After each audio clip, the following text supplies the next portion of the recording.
எல்லோருக்குமே இருக்கக்கூடிய பெரிய ஆசை வீடு, கார் இதுதான். நடுத்தர குடும்பத்தின் மிகப்பெரிய ஆசையாகவே இருக்கும். ஆனால் என்ன செய்வது? காரை வாங்கிவிட்டு நிறுத்த இடம் இல்லாமல் வெளியில் தான் நிறுத்தி வைக்கிறோம். சில வீடுகளில் மட்டும்தான் ஷெட் அமைத்து அதில் காரை நிறுத்தி வைக்கிறார்கள். பெரும்பாலான வீடுகளில் வெளியில் தான் கார் நிற்கிறது. அதில் பலத்த வெயிலானாலும் சரி, மழையானாலும் சரி, வெளியில் தான் காரை நிறுத்துகிறார்கள். கவர் போட்டு போர்த்தினாலும் கூட அதிக வெயிலில் கண்டிப்பாக கார் சேதமடைந்து விடுகிறது. இதிலிருந்து எல்லாம் நம் காரை எப்படி பாதுகாப்பது என்று வாருங்கள் பார்ப்போம். வாகனங்களை வெயிலில் நிறுத்தினால் காரின் உட்புறத்தில் ஏகப்பட்ட பிரச்சனைகள் வர வாய்ப்பிருக்கிறது. வெயிலில் வாகனம் நிற்கும் போது காருக்குள் வெப்பம் அதிகமாகிக் கொண்டே இருக்கும். இந்த வெப்பம் ஒரு குறிப்பிட்ட அளவிற்கு மேல் அதிகமாகும் போது காருக்குள் இருக்கும் நபர்களை அது பாதிக்கும். கார் கண்ணாடி வழியாக வெப்பம் உள்ளே வந்து டேஷ்போர்டில் உள்ள பிளாஸ்டிக்கில் படும்போது நீண்ட நேரம் அந்த வெப்பம் ஒரே இடத்தில் இருந்தால் அது உங்கள் கார் டேஷ்போர்டு பிளாஸ்டிக் பாதிப்பிற்குள்ளாக அதிகமான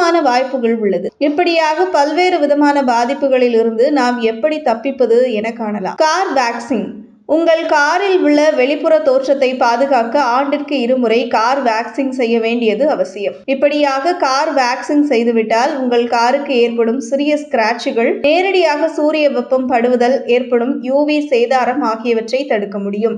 இதுவே நீங்கள் நீண்ட கால தீர்வுக்கு தேடினால் உங்கள் காருக்கு செராமிக் கோட்டிங் கொடுப்பது சிறப்பானதாக இருக்கும். இந்த செராமிக் கோட்டிங் கொடுப்பதன் மூலம் காரின் வெளிப்புற தோற்றம் அழகாகவும் பளபளப்பாகவும் இருக்கும். அதே நேரம் வெளிப்புற அம்சங்களால் பாதிப்பு ஏற்படுவதும் குறையும். விண்ட்ஷீல்டு புரொடெக்டர். காரின் விண்ட்ஷீல்டு பகுதியில் கண்ணாடி இருப்பதால் அதன் வழியாக காருக்குள் அதிகமான சூரிய வெளிச்சம் வருகிறது. இதுதான் பெரிய பாதிப்புகளை ஏற்படுத்துகிறது. இதனால் நீங்கள் காரை பார்க்கையில் நிறுத்தி வைக்கும் போது விண்ட்ஷீல்டு புரொடெக்டரை வைத்து காருக்குள் வெயில் வராதபடி நிறுத்தி வைத்துக் கொள்ளுங்கள். இதனால் பெரிய பாதிப்புகளை தவிர்க்க முடியும்.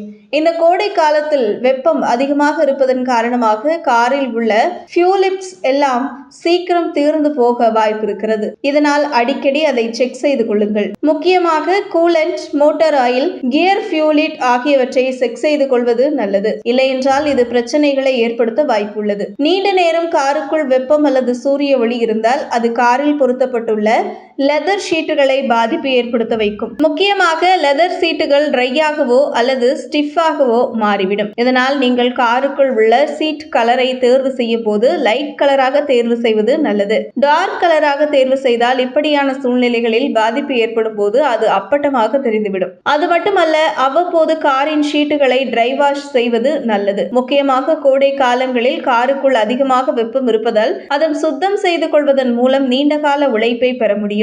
பலர் இந்த கோடை காலத்தில் சுத்தம் செய்யாமல் மழை காலத்தில் தான் வாகனங்களை சுத்தம் செய்து வைத்திருக்கிறார்கள். கோடை காலங்களில் காரின் உட்புறங்களையும் சுத்தம் செய்ய வேண்டியது அவசியமாக இருக்கிறது. காரின் ஜன்னல் கண்ணாடிகளில் ஒட்டப்படும் சன்ரூஃப் ஸ்டிக்கர்கள் குறித்து ஒவ்வொரு மாநிலத்திலும் ஒவ்வொரு விதமான சட்ட விதிமுறைகள் இருக்கிறது. இதனால் உங்கள் மாநிலத்தில் உள்ள சட்ட விதிமுறைகளை பின்பற்றி கரெக்டான சன்ரூஃப் ஸ்டிக்கரை ஒட்டி கொள்ள வேண்டும். ஆனால் அப்படி ஒட்டினாலும் காருக்குள் வெயில் அடிக்க வாய்ப்பு இருக்கிறது. இதனால் நீங்கள் காரை பார்க்கிங்கில் வைத்திருக்கும் போது ஜன்னல் கண்ணாடிகளையும் ப்ரொடெக்ட் செய்து செய்யும் கருவிகளை பயன்படுத்திக் கொள்ள வேண்டும். இவ்வாறு எல்லாம் நம் காரை பாதுகாத்தால் நம் காசு போட்டு வாங்கிய காரை சேதமடையாமல் பல ஆண்டுகள் பாதுகாத்துக் கொள்ளலாம்.